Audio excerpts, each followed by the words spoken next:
দর্শক, চলুন আমরা আগে ভিডিওটি দেখে আসি। আহমদুল্লাহর গালে গালে কি বই পান নাকি? আল্লামা তাহিরুজ যেখানে আছে বই আছে, উনি চ্যালেঞ্জ করছে ফারলে বসো। আর আজকে আমি কয়া যাই এই সিকান্দরপুরের জমিন থেকে যদি আল্লামা তাহিরুজের কাছে ওই বেয়াদবটা 2 মিনিট না শুধু 1 মিনিট বসতে পারে আর ঠিকতে পারে, আমি তাকে 1 মিলিয়ন টাকা উপহার দেব। নাউজুবিল্লাহ মিন যালিক। ওয়াজের ময়দানে একজন বিখ্যাত এবং বিশিষ্ট সম্মানিত যোগ্য আলেম সম্পর্কে একজন অযোগ্য এবং একজন মূর্খ, একজন মুশরিক বক্তা কি ধরনের কথাবার্তা বলছে আপনারা নিজ কানে শুনতে পেলেন।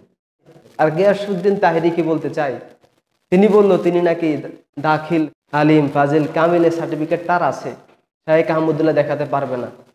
শায়েখ আহমদুল্লাহ দাখিল আলিম ফাজিল কামিল টাইটেল এগুলো না করেও ওনার যে যোগ্যতা, গিয়াসউদ্দিন তাহিরি তিনি কিয়ামত পর্যন্ত পড়লেও শায়েখ আহমদুল্লাহর যোগ্যতার সমান হবে না। কেন হবে না? ফাজিল কামিলে কি পড়ানো হয় আর আপনারা কি পড়ছেন এটি আমরা ভালো করে জানি। আমরা এই ঘরানা থেকে উঠে এসেছি। যদি পাশাপাশি আমরা যদি কিতাব বিভাগে না পড়াশোনা করতাম, দাওরায়ে হাদিস যদি না পড়তাম, পাশাপাশি যদি কিতাব বিভাগ থেকে যদি শুরু থেকে না পড়তাম, তাহলে আমাদের বোঝার যোগ্যতা হতো না যে গিয়াসউদ্দিন তাহিরের কথাই মনে হয় সঠিক, এটাই আমরা বলে বসতাম। কিন্তু এখন আমরা ভুলেও বলবো না গিয়াসউদ্দিন তাহিরের কথাটাই সঠিক। যিনি আল্লাহ তাআলা আউয়ালু খালাক আল্লাহুল কালাম, আল্লাহ তাআলা প্রথম সৃষ্টি করেছেন কলম, যে আল্লাহ তাআলা প্রথম কলম সৃষ্টি করছেন এটাকে তিনি আজীব বলে মন্তব্য করছেন। তিনি জানেন না এই হাদিসটা, অথচ সিয়াসি তার কিতাবগুলোতে হাদিসটা আসছে আর তিনি বলছেন এই হাদিস সম্পর্কে তার জানাই নাই, অথচ তিনি কি করেছেন কামিল হাদিসে পড়াশোনা করছেন। তাহলে এই ধরনের মূর্খ বক্তাদের থেকে জাতি কি শিক্ষা গ্রহণ করতে পারে? প্রিয় দর্শক শ্রোতা মণ্ডলী, সর্বশেষ আমি যে কথাটাই বলে শেষ করব, এবং গিয়াসউদ্দিন তাহিরের একটি বক্তব্য দেখার পরে আমি বিষয়টা বুঝতে পেরেছি। গত পরশুদিন একটা কাজ করতেছি যে আলেমদের মধ্যে যদি কোনো ত্রুটি হয় আমরা এটা গোলটি বিলিবসে সমাধান করব। কেন? এটা আমি সিদ্ধান্ত নিয়েছি, কারণ আমরা আলেম একজন আরেকজনের ভুল ধরি, তখন ফেসবুকের ভিতরে আমার পক্ষে একদল বাইর, ওনার পক্ষে আরেক দল বাইর। তিনি তার ভুল বুঝতে পেরেছেন, তিনি তার কাছে ক্ষমা চেয়েছেন যে আলেমদের মাঝে যদি কোনো ভুল ত্রুটি হয় তাহলে আলেমদের মাঝে এটাকে কি করা উচিত, সমাধান করা উচিত।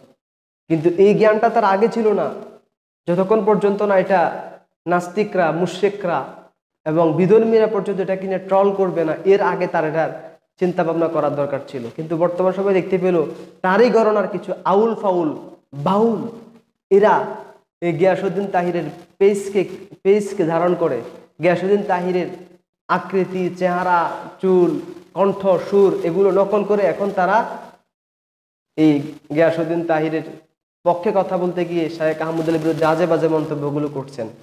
এটা দেখার পরে তিনি বুঝতে পারলেন যে এখন তো আমার গণনার কিছু আউল ফাউল বক্তা তারা তো আজকে ট্রেন্ডিংয়ে চলে যাচ্ছে, এখন হয়তো বা এটাকে ধামাচাওয়া দেওয়া উচিত। তা আমাদের প্রশ্ন হচ্ছে গিয়াসউদ্দিন তাহির কোন উদ্দেশ্যে এটাকে এত দূর গড়িয়েছেন?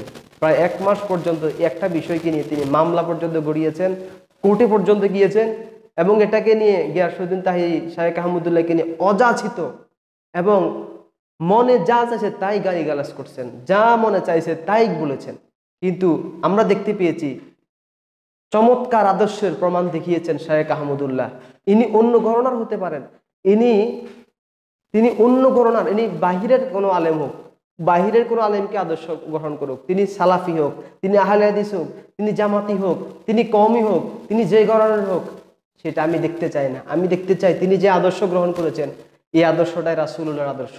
আপনি আমাকে গালি দিয়েছেন, আমি আপনাকে গালি দেই নাই, চুপ করেছিলাম, এই আদর্শটি গ্রহণ করেছেন শায়েখ আহমদুল্লাহ। আর আপনি নিজেকে সুন্নি দাবি করছেন, নিজেদেরকে সুন্নি দাবি করে কি আপনার চেহারা, আকৃতি এবং আপনি কি কাজগুলো করে যাচ্ছেন, আপনি কি করে যাচ্ছেন ওয়াজের ময়দানে বাউল গানগুলো বলে এবং ডান্স এগুলো করে আপনি কি করে যাচ্ছেন, কি সুন্নত প্রতিষ্ঠা করে যাচ্ছেন?